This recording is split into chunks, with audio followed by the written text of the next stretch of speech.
been coming to Bhagwan for several years now. And in 1995, Kumaravel's wife, Aishwarya, was pregnant with her second child. Everything was going on well. Nobody even suspected that anything was going to change. This is how sometimes fate takes over. Bhagwan used to say that one should keep on chanting the name of God. One should keep on remembering and appealing to the mercy of God. And whenever one forgets, that is the time the negative forces, which are waiting around for an opportunity to enter, would do their play. As everything was going on smooth, one day Kumaravel and Aishwarya wanted to go out. So they came out of the house, and Kumaravel took the bike in the reverse. Unfortunately,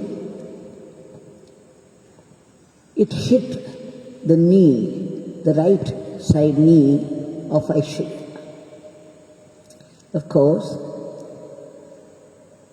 it began to pain terribly, but then they dismissed the whole thing, thinking that it was because of the hit, that the pain would come down soon. So the next 3 months, 3 full months, they had been thinking so and applying. Aishwarya was only applying oil after oil. And then, of course, this hot water fermentation, hoping that the swelling would go away and the pain would reduce. But what happened was the reverse.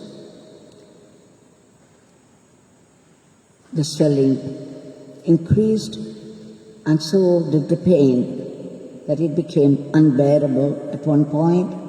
They did consult a relative who was a doctor, and the doctor also took it lightly and said, it could be only because of the hit, because there was nothing of this kind before, and the pain started only after the hit. So it's okay, let us try it. But then 3 months had passed away, and the pain only had increased. Now they had to reconsider everything. Now this time the doctor said, let's get an X-ray done. And that's how the whole thing started. The X-ray revealed a tumor inside the bone, in the knee. And the doctors found out it was this that caused all the pain and the swelling. Now what a shock it is to the people. She was pregnant, she was already pregnant, and almost 6 months, 5 to 6 months were gone already. Now at this juncture, that she should get this problem would have been difficult for anybody to digest. And then, of course, her mother, Aishwarya's mother, and Aishwarya, they went over to Chennai to show a famous orthopedic surgeon. They consulted, and then the doctor said immediate operation is necessary. He said the bone has been eaten up inside so much it wouldn't last anymore, and it's better that they do this knee replacement operation. Now that was a greater shock to these people. Just imagine Aishwarya's state of mind. She was only 22 years at the time, a very good-looking girl, entered her married life with dreams and hopes, and suddenly the fate began to play havoc.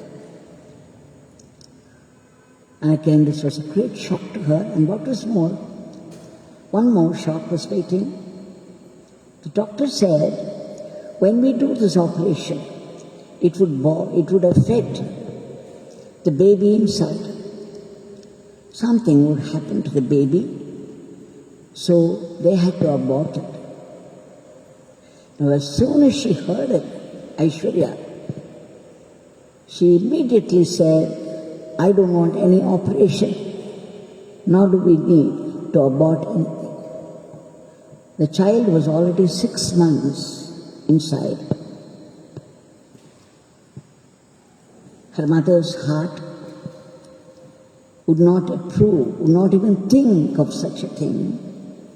So she flatly said, no, I wouldn't go through this operation. Now, everything had come to a state where they did not know how to proceed further. They had gone all the way for the operation, but the doctor made a condition. Now that was disagreeable. Now they did not know what to do.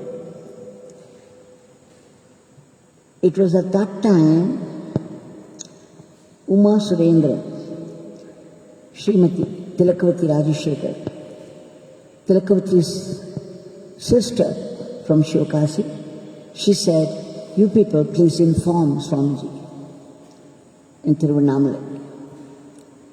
Of course, immediately.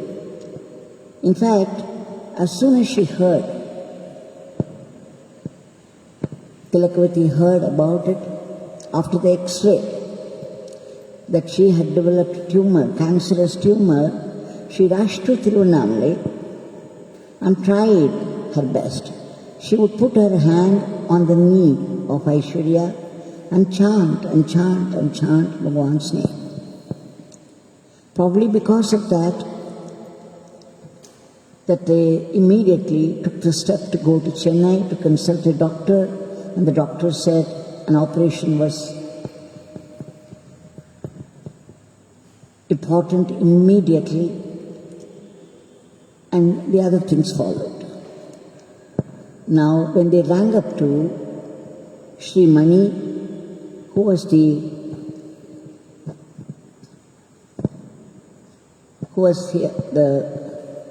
trustee of the ashram at the time, he was informed, and immediately at the time Bhagwan was giving darshan in the tiny hall. Sri Mani immediately rushed to Bhagwan, conveyed all the details. Now Bhagwan was asking about this cancer and where it was. Sri Mani said it was on the right side, the right knee.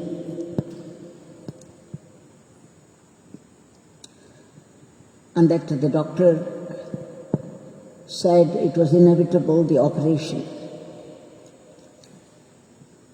Then Bhagwan became pensive. At the time, I was telling Bhagwan, it should be benign tumor, not malignant. If it was malignant, everybody knows cancer is a killer disease. The end would be inevitable. So I was telling Bhagwan that let this be benign. Bhagwan did not say anything. He became very thoughtful, and soon after that he started to stroke his right knee several times. When the darshan was over, Bhagwan got up to get down from the dais to go to Sudama. At the time, something happened to his right knee where he was stroking. The knee gave in. With the result, Bhagwan leaned heavily on one side and fell down. Now, there were rumors in the ashram that Bhagwan had fallen down and therefore there might not be darshan for the next 3 days. At this juncture, not knowing anything about it, Dr. Rajashekar and Tilakavati decided to come to the ashram and put forth everything before Bhagwan, for Bhagwan to decide what to do. So when they came and they arrived, all that they were told was by Srimati Rajeshwari Amma that Bhagwan had fallen down and then he might not come to the ashram for the next 3 days. What a shock it must have been to those people. One more shock. By this time they must have been getting used to shocks coming their way one after the other and so fast. Now again they were at a loss to know what to do. But then Karunamurti, the embodiment of grace, the embodiment of kindness, that was Bhagwan, he came the very next day morning and he proceeded straight to the breakfast hut as usual. And then he came to know that Dr. Rajashekar and Tilakavati had come. Immediately he called them to the breakfast hut. And then he learnt all the details about Aishwarya being in Chennai for the operation, and she would not agree to the operation because of the doctor's proposal for abortion. Immediately, you know what Bhagwan said? Bhagwan said loudly, Tilakavati is a friend of Lord Sundareshwara. Lord Sundareshwara will surely help her. She has nothing to worry. They were like nectar drops, a nectar shower upon Tilakavati and Dr. Rajashekar. They had come all the way and waited only to hear this. There was no need for operation. What an assurance! Who could give it except God? They were simply overwhelmed, both of them. And then they rushed back to Madurai and from Madurai to Chennai to inform Aishwarya and her mother. Swami has said there's no need for operation. What a relief for Aishwarya. Just think, the mind has many private helps to go through in life. Any mind. Now, right from the time the knee pain started, it had been one hell after the other for Aishwarya, little Aishwarya. She was only 22. Now this came as such a relief to her. And of course the doctor there, the only choice left to him now was to put on a cast, probably a splint, and then he tied it up. He bandaged it very tight so that no movement will be caused, because any movement at that point was very painful for her. So he put on the cast in such a way that there would be very little movement or no movement at all. And that's how Aishwarya now returned with relative peace, because the pain continued. She came and stayed at home for only 2 weeks. 2 weeks, everything seemed to go on smoothly. And then one day, she just got up from her seat, forgetting that it was bandaged and she had a problem. She just put her foot, as usual, on the floor.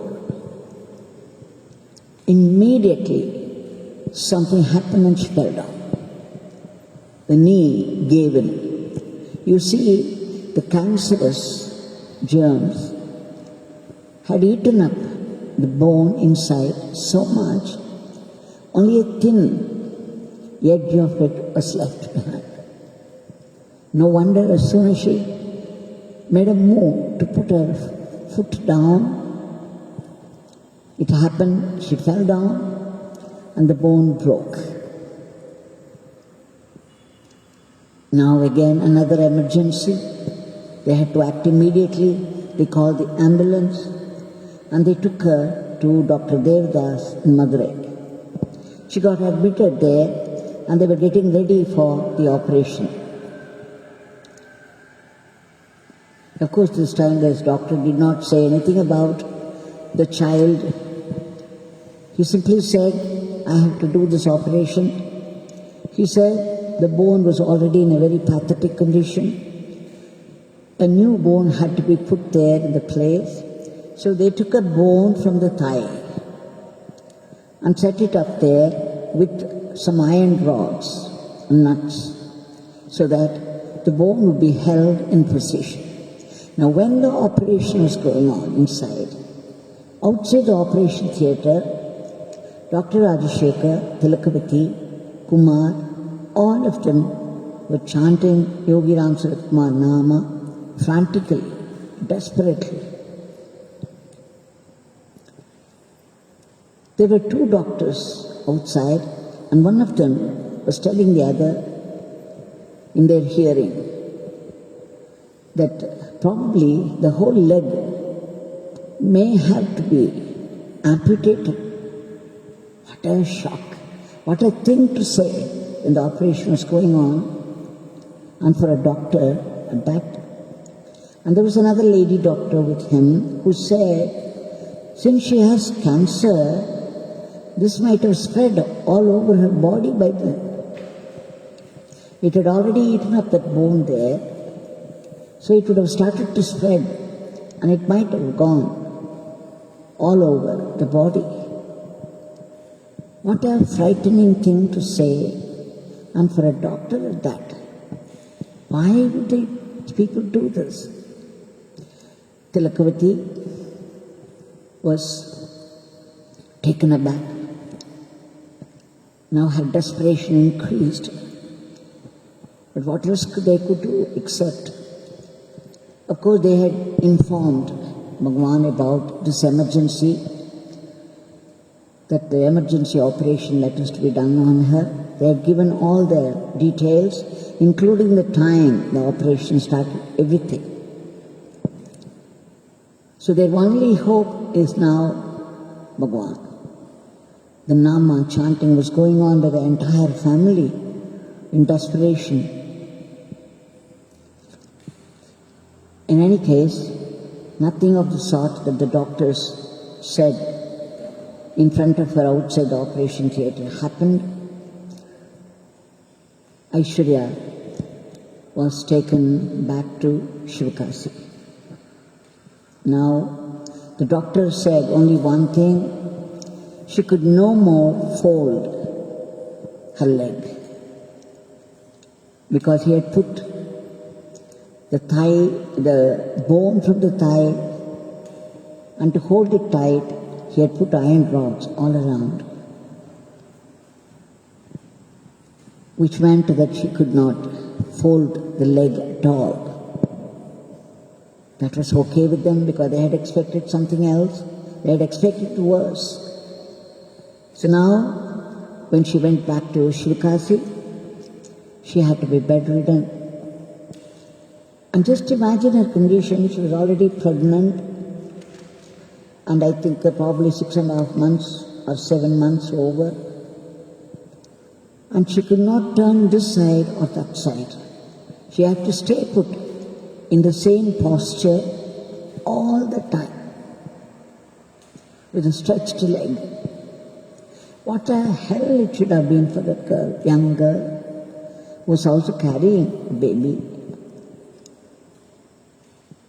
We do not know why such things happen in life, but everybody has their cross to carry, so to say. So this was her moment. Uncomplainingly, she went through this hell all the time, trusting Bhagwan. You see, at the time,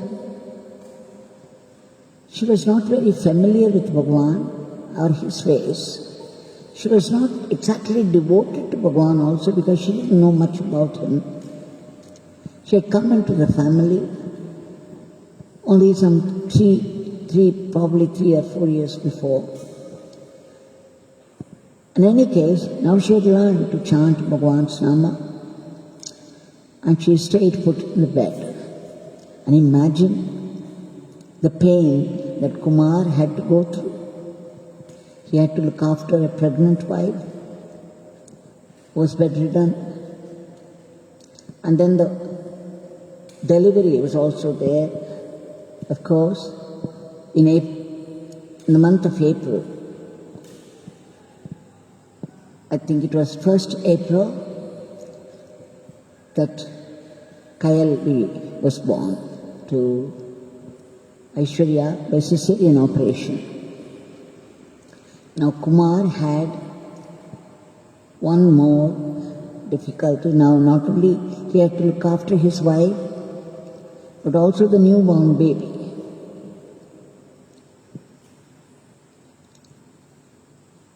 Of course, in the meantime, they had sent for biopsy, and the result came to say that there was no cancer.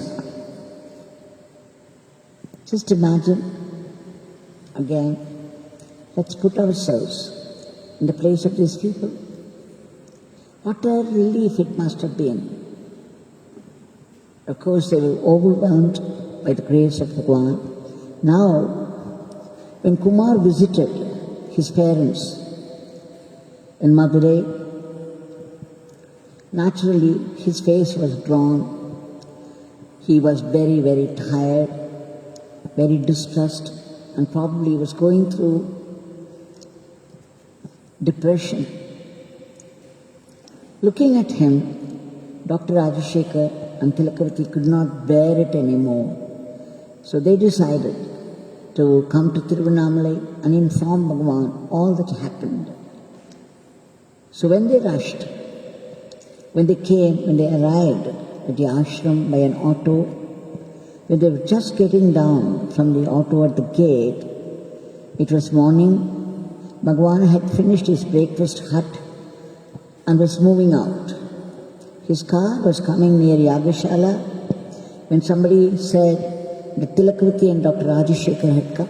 Immediately he stopped the car and sent the driver Ravi to inform, asking them to come inside.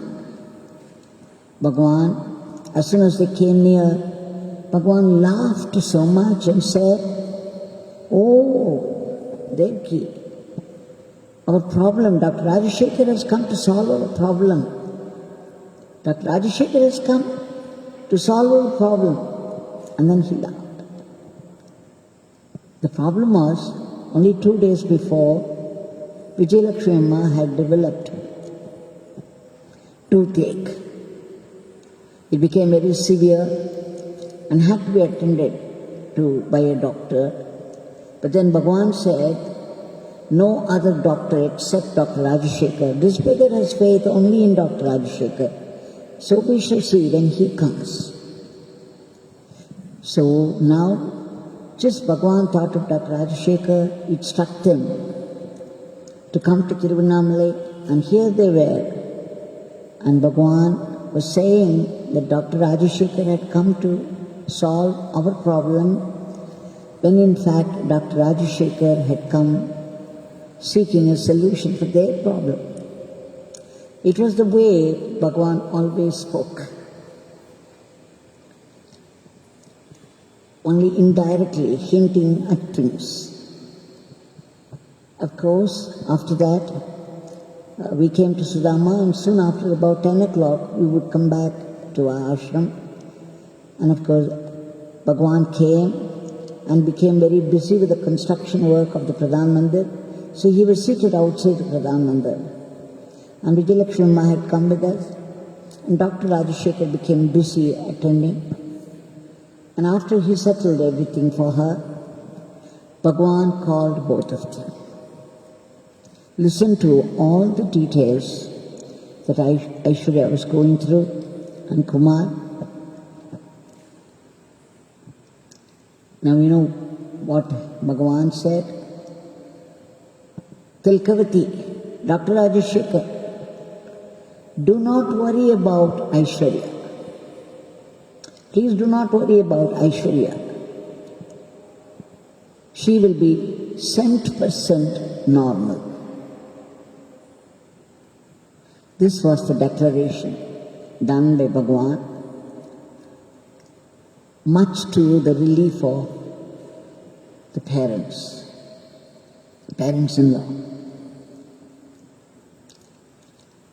Now, they went there to pass on the happy news that she would be 100% normal. Again, after so many shocks, one after the other, and so much of suffering that followed despite the protection of Bhagwan. See, that is what we have to see. I have been saying, when a bad karma begins to play up, it happens that sometimes after we take refuge at the holy feet of a great master, they would remove 75% of it. But we have to go through at least the tail end. But sometimes the tail end itself proves to be too much for us, that we scream. We are unable to bear. So even after the blessings from Bhagwan, there was so much suffering that both Kumar and Aishwarya had to go through. And the newborn baby. But Bhagwan's words came true. After some time, she became well. She began to slowly walk. And except for that one defect that she cannot fold, which of course happens to many people nowadays because of arthritis or something, people develop knee pain, and many people, even youngsters, cannot sit down. They sit chairs. Aishwarya was able to pick up health, a healthy attitude as well. And today she is a very devoted sevak of Bhagwan. Her husband Kumar is running Bhajan Ashram with a beautiful murti of Bhagwan there. And it is Aishwarya who is looking after Bhagwan there, just as a mother would look after, with such love and tenderness.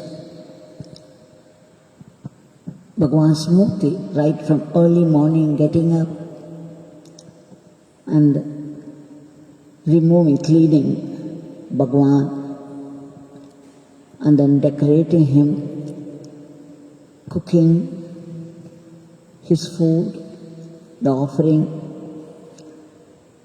and cleaning up the whole place. Everything is being done with such dedication and love by Aishwarya herself. She wouldn't leave single detail for anyone else to do. Her whole life is now devoted to Bhagwan, dedicated to Bhagwan's seva. So true to Bhagwan's declaration, Aishwarya will be 100% normal. Today Aishwarya is 100% normal. I do not know whether we are all normal, because from the divine point of view, normalcy is the seva to God. God has given us this body and put life in it. Why? Only to indulge in pleasures, eat, make merry, sleep, multiply. God has given us this sophisticated body and life in it. He has put the breath in it, and He is sustaining it. Why would He do so? For us to worship Him, to remember Him. Remembering God is the only goal of life. There is no other goal. Every other goal is man-made. And remembering God's name is living in God and doing seva to God or Gurudev. Gurudev is none other than God Himself, come in that form just to uplift us. So those who are devoted to Guru Bhagwan, engaged in his seva all the time, they are serving the purpose of life. They are the normal people in the eyes of the divine. People who have forgotten God, people who say very happily and proudly, there is no God, we have no faith in. We have no faith in all those rituals. We have no faith in singing the name of God, this and that. God would create a situation in their life and reduce them to utter helplessness. And that is when they will know that God is their only source of solace. And that is when they would start realizing how necessary it is to live, remember God. Until then, people who don't care for God or His worship, they are subnormal in the eyes of the divine. Because repeatedly, all the great masters, all the great rishis of the ancient times, they have been declaring time after time that the only purpose of life is God. We have not created this body, nor have we put life in our body. But for life, our brain would not work at all. Our eyes cannot see, ears cannot hear, we cannot move. All these are happening because of the life breath. And who put the life breath? We are not even aware we are breathing. In sleep, the breathing is going on. When we are unconscious, still the breathing is going on. When we get completely absorbed in work or in reading, we are not breathing. The breathing is going on naturally with such rhythm and precision. Who is sustaining it in the body? Who is running the circulation of blood inside the body? There are no answers for this if you don't believe in God. So, we have to be cent% normal, which means remember God at least as much as we can and do seva to God in some way or the other. Now this Bhagwan, who saved her in the first place from a malignant cancer and then saved her from the abortion, and later who made her cent% normal. Now that Bhagwan is here right in front of us. We should remember his declaration. Tilkavati is a friend of Lord Sundareshwara. Sundareshwara will surely help. So you see, it is the Shakti of Bhakti. Tilakavati Amma is so devoted to Bhagwan that many times, whenever she came, Bhagwan would insist upon her relating some leela or the other of Sundareshwara and would declare now and then that all the 64 leelas of Sundareshwara are my leela, my leela Tilkavati. They are my Leelas.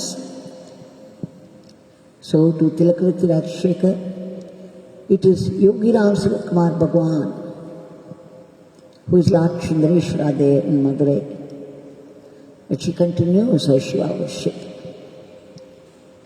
Now to this Bhagwan, we shall offer our today's prayer.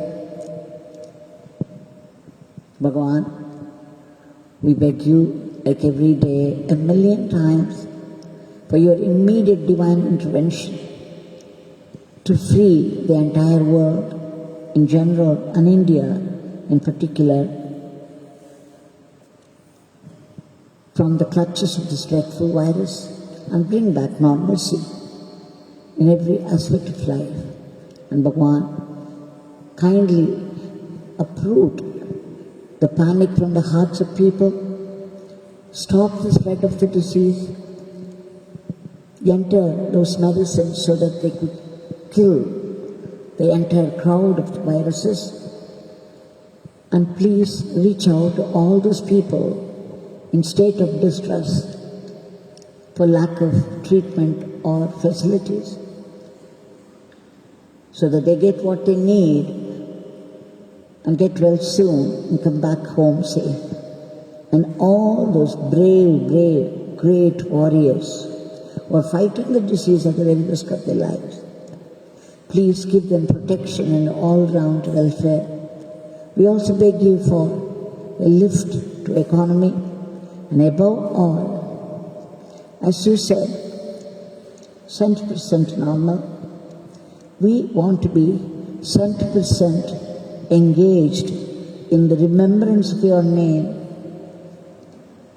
and in the seva as a fitting instrument in your hands. Bhagwan, we seek that supreme blessing from you by which our purification would be complete, so that we could see only your presence and your blessings in every aspect of life, in every happening of life. Jai Yogi Ramsuratkumar.